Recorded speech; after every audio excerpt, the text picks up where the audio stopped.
In my mind, there have been benchmarks of different series that I've done, or indicators that have shown me that I am climbing the ladder. And it's been discipline to not ever get too ahead of myself and comparing myself to the cat down the road or these other tremendously influential and inspiring artists that are both in West Alabama or just breathing today. So I focused on my journey, and the first piece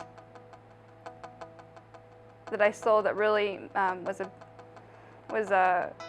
emotional was a piece that I'd done. It was a 6-foot long coffee table, and I did a rendition of a Gustav Klimt painting.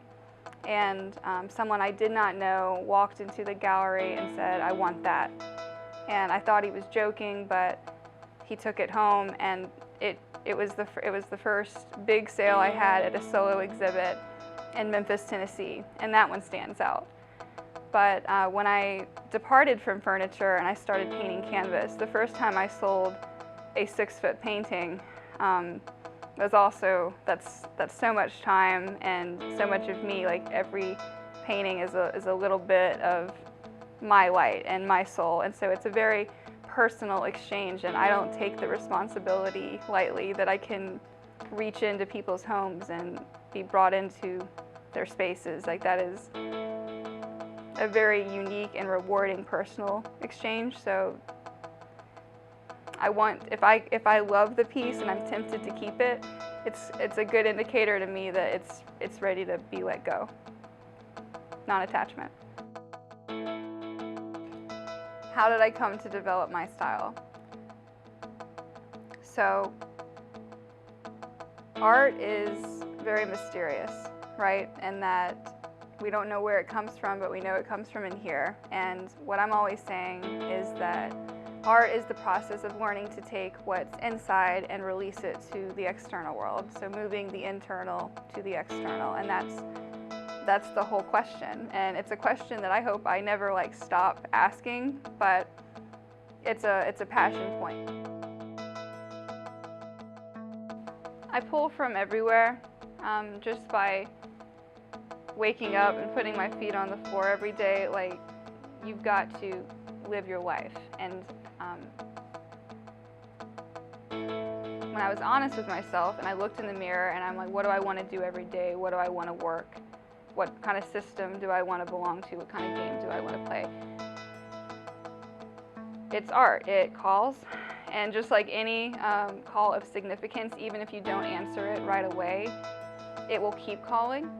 And I think that storyline hasn't just played out in my life, but it is something very universal. People can identify and relate to that, or they might have a lot of emotions surrounded by whatever that question means for them. Like, they can take that blueprint, that template, and breathe their own personal life story into it. Being a professional artist, don't make fear-based decisions. There's going to be a lot of people in your head telling you, you should do this, you should do that, you should paint in these colors, you should move to New York, you should check it. And you can see whose advice means something to you, but if you listen to everyone, you're going to lose that authentic voice, and you want to be your authentic self in art. So I can't even tell you what to do. It's an interesting question. So listen to your intuition and really get in touch with what it's like to communicate with your gut, and then also take risks. Whenever your work's too safe, do something dangerous. And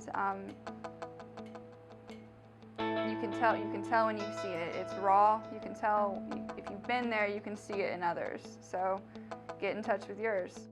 I've been a part of Kentuck Art Center for 2 years, a little over 2 years now, and this is such a rewarding community to belong to and identify with, because their mission is to perpetuate the arts, empower the artists, and reach and engage the community, and that is what they do. So even though I am an individual within this hub, I realize that I'm a part of Kentuck's life. This institution's been around long before me, and has longevity in its reputation and what it does for this community. It is a backbone for the arts in West Alabama.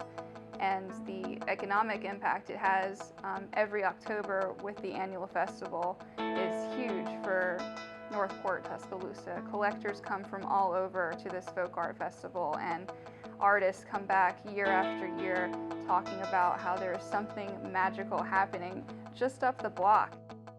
Another part of my process is that I go with what shows up, and that's come in a bunch of different forms.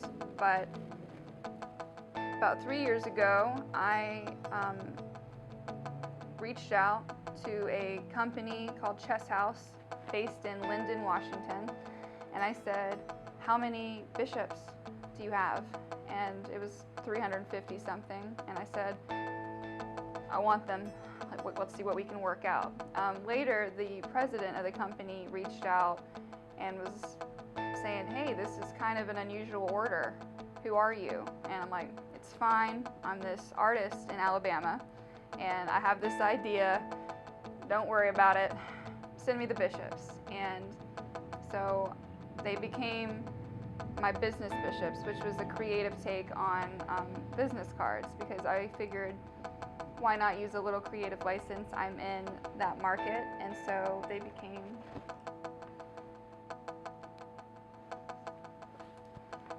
became a calling card. I figured people were more likely to keep these than, sometimes business cards are lost as soon as they trade, hands. And so I'm like, why not? I'm gonna lean into this, and they're like little seeds.